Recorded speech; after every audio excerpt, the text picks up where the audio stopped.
ChatGPT கிட்ட கடவுள் இருக்காரா இல்லையான்னு சொல்லி ஒரு கேள்வி கேட்டேன். அதுக்கு ChatGPT கொடுத்த பதில் ரொம்ப இன்ட்ரெஸ்டிங்கா இருந்துச்சு. பிரபஞ்சமே வந்து ஸ்பேஸால ஆனது. அப்படி பார்க்கும்போது இந்த பூமி எம்டியா இருக்கலாம்ல. அதுக்கு ChatGPT கொடுத்த ரெண்டாவது பாயிண்ட், நம்ம வாழ்ற இந்த பிரபஞ்சத்துல இயற்கையோட செயல்பாடு அவ்வளவு துல்லியமா இருக்கு. ஒரு நியூக்ளியர் ஃபோர்ஸோட எனர்ஜி எந்த அளவுக்கு இருக்கணும், கிராவிட்டி ஃபோர்ஸோட அளவு எந்த அளவுக்கு இருக்கணும், எல்லாமே ரொம்ப துல்லியமா நடந்துச்சு. இதுல சின்னதா ஒரு தப்பு நடந்தா கூட மனிதகுலம்னு ஒண்ணு, ஏன் இந்த பூமியில உயிரினம்னு ஒண்ணு இருந்ததுக்கான அடையாளமே இல்லாம இந்த அளவுக்கு ஒரு ப்ரோக்ராம் ஸ்ட்ரக்சர் இருக்குன்னா கண்டிப்பா இந்த டிசைன் உருவாக்குறதுக்கு ஒரு டிசைனர் வேணும். இந்த மாதிரி கண்ணோட்டத்துல பார்க்கும்போது இந்த யூனிவர்ஸ்க்கு பின்னாடி யாரோ ஒருத்தர் கண்டிப்பா இருக்காங்க.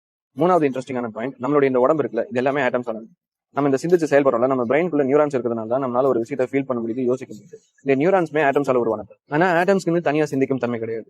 எப்படின்னு பாருங்க, அந்த ஆட்டம்ஸான உருவான இந்த உடம்புனால சிந்திச்சு செயல்பட முடியும். இந்த ஆட்டம்ஸ்க்கு தனியா சிந்திக்கும் தன்மை கிடையாது. முடிவா ChatGPT என்ன சொல்லுச்சுன்னா, கடவுள் நம்ம யோசிக்கிற மாதிரி இருப்பாரா இல்லையான்னு எனக்கு தெரியல, ஆனா ஏதோ ஒரு சூப்பர் பவர் இருக்கு, அதுதான் நம்ம எல்லாரையும் செயல்பட வைக்குதுன்றது. இந்த ஒரு சகோதரர் வீடியோல சொன்னது மாதிரி இந்த உலகத்துல இருக்க எல்லாத்தையும் துல்லியமா படைச்சு இயக்கிக்கிட்டு இருக்கிற அந்த சூப்பர் பவரான இறைவன் சொல்றதை கொஞ்சம் கவனிங்களேன். நிச்சயமா வானங்கள் மற்றும் பூமியுடைய ஒழுங்கான அமைப்பிலும் இரவு பகல் மாறி மாறி வருவதிலையும் அறிவுடையவர்களுக்கு பல சான்றுகள் இருப்பதாக இறைவன் சொல்றான். உங்களை சுத்தி மட்டும் இல்ல, உங்களுக்குள்ளேயும் பல சான்றுகள் இருப்பதாகவும் இறைவன் சொல்றான். உங்களை சுத்தியும் உங்களுக்குள்ளேயும் இருக்கிற பல அறிவியல் ரீதியான சான்றுகளை பத்தி இறைவன் இறுதி வேதம் குரான்ல சொல்றான். அதை பத்தி நீங்க வாசிச்சு பார்க்கணும்னா ஸ்கிரீன்ல தெரியுற இந்த QR அல்லது லிங்கை பயன்படுத்தி நீங்க அந்த புத்தகத்தை வாசிச்சு பார்க்கலாம். இந்த புத்தகத்தை டவுன்லோட் பண்றதுல உங்களுக்கு ஏதாவது டிஃபிகல்டிஸ் இருந்துச்சுன்னா ஸ்கிரீன்ல தெரியுற இந்த வாட்ஸ்அப் நம்பருக்கு சயின்ஸ் அப்படின்னு ஒரே ஒரு மெசேஜ் அனுப்புங்க.